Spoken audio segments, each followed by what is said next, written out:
네, 어제 싱가포르에서 한일 국방장관 회담이 잇따라 열리는 등 최근 한미일 세 나라가 북핵 문제에 다각도로 압박을 가하고 있는 형국입니다.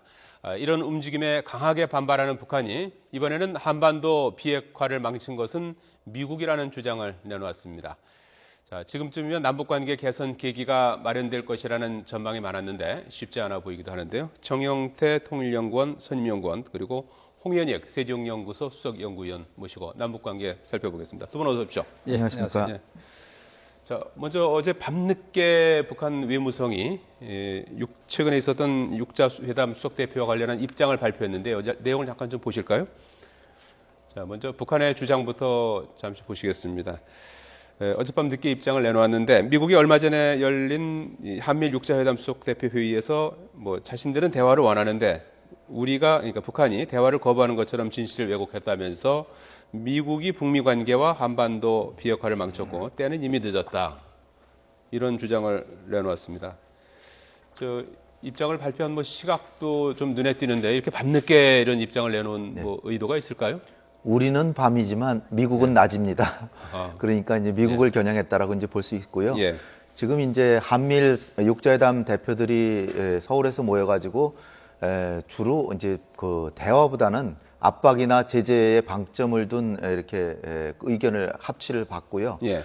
그리고 이제 일본 대표를 제외하고 한국과 미국 대표가 중국에 가서 우다하고도 또 회담을 했습니다. 그 결과 중국과 러시아는 약간 좀 논조가 다른 내용을 내놓고 있고요. 그러니까 한국과 미국도 성의를 보여야 된다. 이런 주장이 가미된 그런 좀 미온적인 반응을 중국과 러시아가 내놨습니다. 여기에 대해서 북한은 미국에게 지금까지처럼 좀 소극적인 육자회담 그 방안 이런 거에 대해서 그 북한에게 선행동을 요구하는데 이런 걸 좀 철회하지 않으면 자신들은 육자회담 나가지 않겠다 이런 의도를 강하게 지금 대변하기 위해서 이런 성명을 발표한 것이 아닌가. 그러면서 중국하고 러시아에는 우리는 나름대로 성의를 보였다. 이를테면 지금 나온 얘기 중에 한미연합 훈련을 안 하면 핵실험을 안 하겠다. 이런 얘기를 했습니다. 예. 그래서 제 생각은 우리 정부나 미국이 결국 북핵 문제 해결하는 게 중요하잖아요. 그렇다면 북한이 한미연합 훈련을 요번만 안 하면은 핵실험을 얼마나 중단할 거냐 이런 식으로 한 번 더 치고 나가줬으면 좋았을 뻔했다. 네. 그리고 우리가 그냥 완전히 무시해 버리니까 저들이 하는 얘기는 자기네들은 성의를 보였는데 한국과 미국은 성의를 안 보인다. 이렇게 하는 빌미를 주는 게 좀 아쉽다는 거죠. 그 강경한 대응은 해야 되겠지만 대화도 동시에 적극적으로 해야 북핵 문제가 해결될 것 같다. 그런 정 박사님, 이게 북한이 이제 북핵 문제와 관련해서 남 탓하는 것은 어제 오늘 얘기는 아닙니다만은 이 한반도 비핵화를 미국이 망쳤다 이렇게 주장한 것은 조금 이례적인 거 아닙니까? 사실은 북한이 지금 그 대화를 거부한 것은 그 자기들이 아니고 미국이다고 하는 거 어떤 의미에서 맞는 말 같아요. 왜 그러냐 하면은 사실은 그 대화라고 해가지고 다 대화가 아니다. 미국 입장에서는 그야말로 대화를 위한 대화는 하지 않겠다. 왜냐하면은 육자회담을 쭉 왜 봤지만 그 대화는 역시 그 비핵화를 위한 실질적인 그 결과를 도출했다기보다는 북한의 핵무기라든지 이것을 지속적으로 개발하고 발전시키는데 시간만 벌게 해줬다. 이런 그 결과를 또 갖고 왔단 말이에요. 그러나 그렇기 때문에 미국 입장에서는 대화를 위한 대화를 안 하겠다. 그렇기 때문에 또 육자회담이라고 하는 것을 지금까지 열려 있지 않고 사실 중단 상태에 있다. 이렇게 판단한다면 북한이 대화를 거부했다. 이렇게 얘기할 수 있습니다. 그렇지만 그러나 북한이 진정으로 만약에 자기들이 그 비핵화를 위한 진정성을 가지고 그 대화에 임했다면은 대화를 안 했을 리가 없고 육자회담은 굉장히 좋은 결과도 내놨으리라고 보죠. 자, 이렇게 본다면은 북한이 말하는 대화 거부가 누구냐?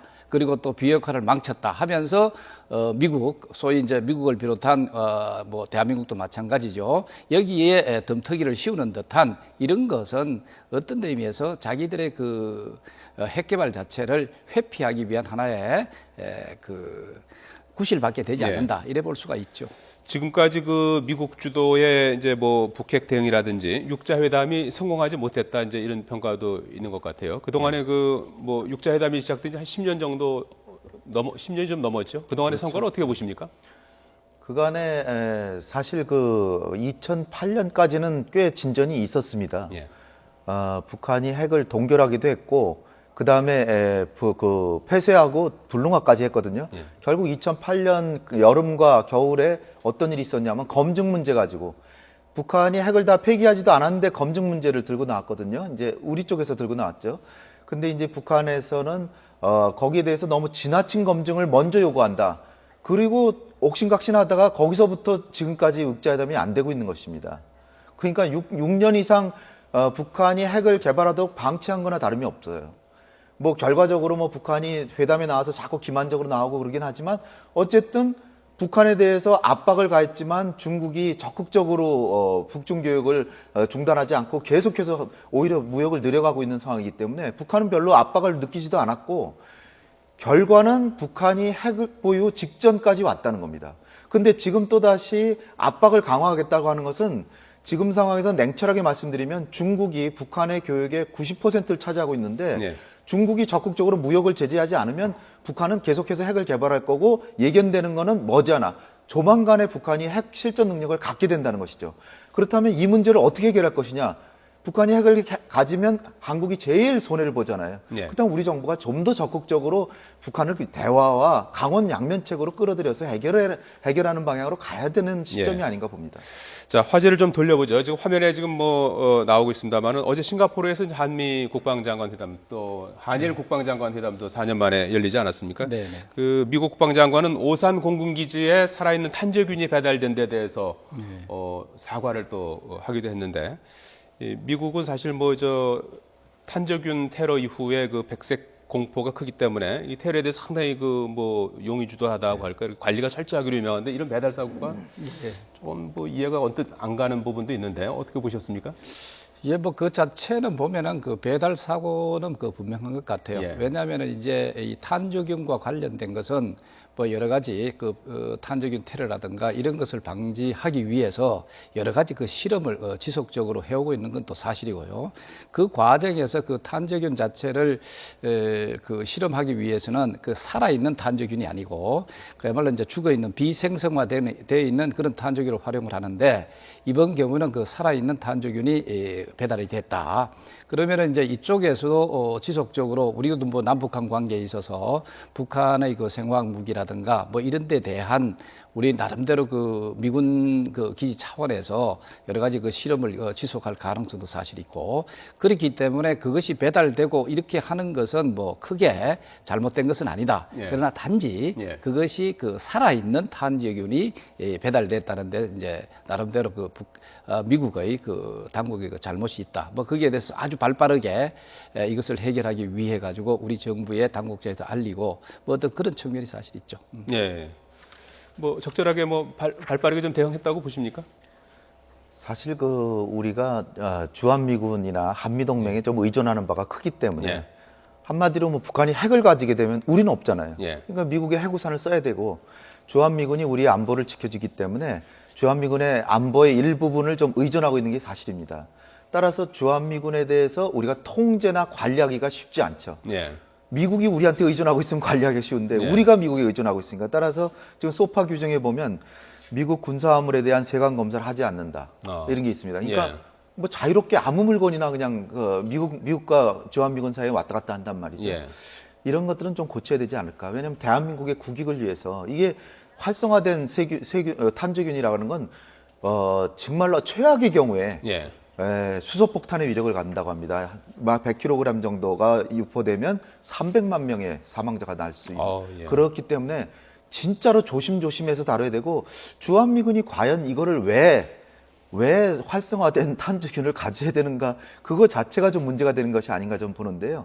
그러나 이제 북한이 어마어마한 또 화생방 무기와 생물 무기를 갖고 있으니까 거기에 대응하기 위한 필요성은 어느 정도 인정이 됩니다. 그러나 이것이 한미 간의 공동으로 안전하게 철저하게 관리돼야 된다는 것이 보장돼야 되는데 사실은 우리 정부는 이런 사고가 난 때까지 이 사실 전혀 모르고 있었다. 그러니까 관리가 안 되고 있는 것이 문제가 되는데 한미 간에 지금 협의가 돼서 앞으로 잘한다고 하니까 좀 기대는 해보지만 가장 근저에는 우리가 주한미군에 대해서 조금 의존하는 걸 좀 줄여야 결국은 미국도 우리를 더 존중하지 않을까 저는 그런 생각을 해봅니다. 네, 정 박사님 뭐 어떤 생각이십니까? 예, 뭐 지금 그 홍 박사님께서 얘기해 주신 대로 그 주한미군 기지가 있고 그리고 또 그것하고 또 미 본국하고 여러 가지 그 연결하는 데 있어서 그 관리가 안 돼 있다. 뭐 그런 건 충분히 인정이 되죠. 그렇지만 이제 여러 가지 그 군사 안보 차원에 있어서는 그 많은 나라에 있어서도 그런 측면에서는 그 각자의 그 뭐랄까 이익이랄까 그런 또 비밀이라든가 이런 것이 지켜지는 것이 일반적인 그 현상이라고 사실 볼 수도 있죠. 그렇다고 이번 이 탄저균 활성화되어 있는 탄저균이 배달되어 있는 이걸 가지고 우리가 지나치게 미군이 우리 그 한반도에 있어서 그 좌지우지하는 여러 가지 행동을 한다. 그리고 또 우리가 지나치게 뭐 종속화된 어떤 그런 차원에서 이런 것을 우리가 전혀 손을 못 댄다. 뭐 이렇게까지 비약해서 이것을 판단하는 것은 좀 그 심한 것이 아닌가 이렇게 판단이 사실 되죠. 뭐 그럼에도 불구하고 일단 사건이 나왔는 상황이잖아요. 이 탄저균 자체가 우리 또 홍 박사님 얘기 잘해 주신 대로 굉장히 그 위험한 겁니다. 이것이 뭐 1kg 자체면 뭐 100만에서 300만을 죽이는 건 말할 것도 없고 그리고 또 이것이 어떤 의미에서 핵무기보다 더 그 위력이 강한 거거든요. 이런 그 위험성이 있는 것을 이렇게 그 쉽게 여러 가지 그 활성화된 탄저균이 뭐 배달이 됐다든가 이런 그 사고가 났다는 것은 우리가 앞으로 보다 더 치밀하고 그리고 심도 있는 그런 그 관리라든가 이런 것이 한미 간에 또 한미 양국의 군 간에 그런 그 교류라든가 이런 그 협력을 위해서 노력을 해야 될 것 같아요. 예. 자, 그리고 그 다음 달에 그 유엔과 우리 정부가 서울에 북한 인권 현장 사무소를 설치하기로 협정 이제 서명까지 이제 마친 상황이고 다음 달에 이제 문을 열 것 같아요. 그와 관련해서 북한이 유엔 인권 사무소가 서울에 끝끝내 설치된다면 공공연한 대결 선포로 간주하고 모든 수단과 방법을 동원해서 무자비하게 징벌할 것이다. 이렇게 이제 뭐 협박을 하고 있는데 왜 이렇게 북한이 반발하고 있는 겁니까? 인권 문제는 그야말로 북한에게 그 핵폭탄과 같은 아킬레스건을 건드리는 거다. 뭐 이렇게 그들은 보고 있는 거고요.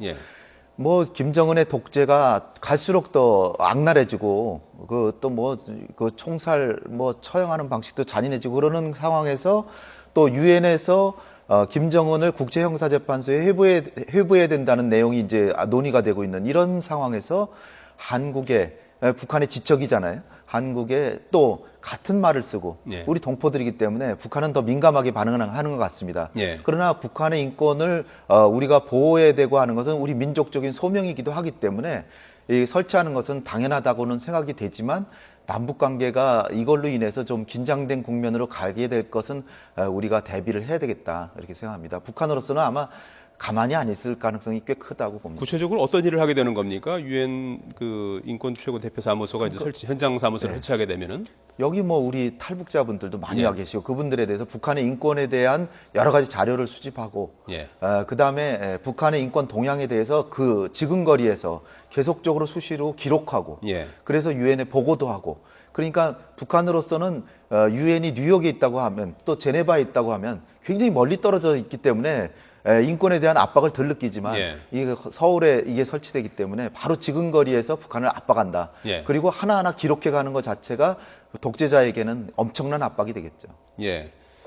북한 인권사무소가 서울에 들어선다는 건 어떤 의미로 봐야 될까요? 예, 그렇습니다. 이제까지 이제 그 인권 문제 제기가 됐을 때 미국이 주로 주도가 돼서 뭐 북한에 대해서도 그렇지만 뭐 중국이라든가 여타의 이런 그 국가들의 사실 인권을 제기를 했습니다. 그렇지만 이제 그야말로 그 유엔이 직접적으로 여기에서 종합적으로 총체적으로 그 개입을 해서 본격적으로 이 인권 문제를 해결하기 위한 그런 노력에 사실 그 팔을 걷고 나섰다. 이래 볼 수가 있거든요. 그 자체를 그 대한민국 그 수도 서울에서 사무소를 설치해서 이제 방금 얘기해 주신 대로 여러 가지 북한 인권과 관련된 정보를 또 그 수집하고 또 그것을 분석하고 평가하고 또 이것에 대해서 또 압력을 나름대로 넣는 그것을 직접적으로 여기서 성토도 할 수가 있고 또 우리 대한민국 그 주민들한테도 국민들한테도 북한 인권의 어떤 심각성이라든가 이런 것을 이제 그야말로 서울발 기사로 해서 세계에다가 이것을 퍼뜨릴 수 있는 그런 실질적인 그 장소라고 볼 수가 있죠. 뭐 이렇게 생각하기 때문에 첫째는 유엔이라고 하는 그런 그 국제적 단체가 예. 조직이 대한민국 서울에서 북한 인권을 다룬다. 그것이 사실 중요하고 예. 그 다음에 서울에 와서 직접 이것을 그 다루고 있다고 하는 것이 그만큼 북한 당국에 있어서는 직접적으로 자기들한테 위협으로 느낄 수 있다. 이래 볼 수가 있죠. 예, 예. 그러면 뭐 긴장감이 조금 더 커질 수도 있다고 봐야 긴장감은 다른 것보다는 북한 당국이 사실은 그 인권 문제 제기에 대해서는 가장 그 큰 그 반발을 할 가능성이 있습니다. 예. 왜냐하면은 북한은 보통 독재 체제가 아닙니다. 예. 이게 바로 수령 독재 체제라고 해가지고 소위 유일신과 같이 김정은을 모시고 있는 상황이거든요. 그럼 김정은에 대해서 그 여러 가지 뭐 부정적인 내용을 중심으로 해서 인권을 제기하고 이랬을 때는 김정은의 수령 체제라 같은 그 자체가 위협을 받는다고 생각을 하고 있습니다. 그렇기 때문에 직접적으로 여기에 대해서는 굉장히 반발할 뿐만 아니고 이것을 방해하기 위한 직접적인 어떤 공세 예. 이런 것도 있을 수 있다 이래 볼 수가 있죠. 예. 지금 그 뭐 남북 관계 개선을 희망해 볼 수 있는 뭐 기회가 많지 않은데요. 8월에 이제 광주 유니버시아드라든가 9월에 중국에서 열릴 전승 70주년 기념식 뭐 이런 그 큰 행사들이 예정돼 있는데 유니버시아드에는 이제 북한 선수단이 참가할 것 같고 중국 전승 기념식에서 또 남북 정상회담 조 가능성도 있는데 뭐 가능성이 있다고 보십니까? 먼저 이제 그 당면한 것부터 보면 예. 6.15 공동행사가 서울에서 뭐 열기로 합의는 했지만 예. 지금 북한이 우리 대통령 미국 가시는 거에 대해서 굉장히 또 볼멘 소리를 하고 있어요. 예. 왜 6.15 행사 때 미국을 가시냐? 예. 뭐 이런 얘기인데요. 이건 뭐 한미동맹에서 그 일정 잡는 건데 6.15 행사 뭐 일부러 잡은 건 아니고 예. 그래서 일단 6.15 행사를 공동 행사가 서울에서 되느냐 아니면 따로따로 하느냐 이게 이제 첫 번째 관건이고요. 예. 8월 유니버시아드에는 김정은이가 워낙 스포츠를 중시하니까 웬만하면 보낼 것 같습니다. 근데 요게 이제 좋은 계기가 된다면 8.15 행사 같은 거라도 같이 공동으로 한다거나 그렇게 되면 9월 달에 김정은이와 우리 박근혜 대통령의 베이징 정상회담 가능성도 배제할 수는 없는데 요는 북중 관계도 지금 만만치 않거든요. 김정은이가 과연 베이징을 갈 것이냐 안 갈 것이냐 지금 북중 관계가 굉장히 서먹서먹한 관계이기 때문에 시진핑이 고위 당국자, 아주 상무위원급 최고위 인사를 평양을 먼저 보낸다면 김정은이 체면을 살려줘서 초청을 한다면 모르지만 그렇지 않고 그냥 자동으로 김정은이가 고개를 숙이면서 베이징에 나타나기를 기대하기는 지금 조금 무리가 있는 것 같아요. 그래서 예. 우리 정부도 우리 대통령이 과연 베이징에 가셔야 되느냐도 신중히 판단해야 된다. 예. 이건 한미일 관계하고도 관계 있고 남북 관계도 관계 있고 한미 관계도 관계가 있습니다. 예. 따라서 이거야말로 9월 달에 시진핑의 초청에 우리 대통령이 가시느냐 응하느냐 이건 고도의 외교적인 판단이 요청된다고 보겠습니다. 예. 장 박사님도 뭐 비슷한 생각이십니까? 아니 일단 중국의 전승 기념일에 가는 것은 또 러시아하고 예. 외교적인 여러 가지 속성이라든가 또 현상 이 자체는 또 다르다고 볼 수가 있죠. 나름대로 사실은 중국에 대해서 그쪽에 이제 우리 박근혜 대통령이 그걸 방문한다 하는 것은 뭐 크게 잘못된 것이라고 볼 수는 없고 예. 그런데 이제 북한의 김정은이가 과연 중국에 갈 것인가 안 갈 예. 것인가 하는 것도 저는 회의적입니다. 예.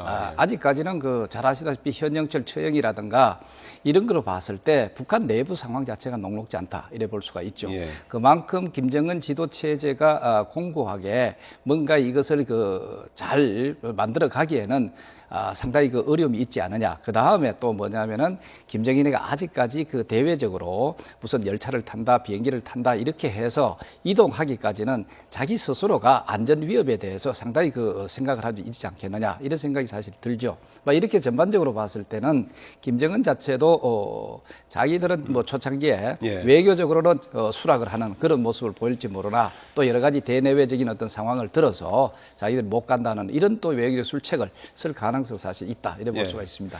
자, 여러 가지로 좋지 않은 그런 상황인데 꽉 막힌 남북 관계를 좀 개선할 수 있는 좀 물꼬를 틀 만한 계기가 없을까요?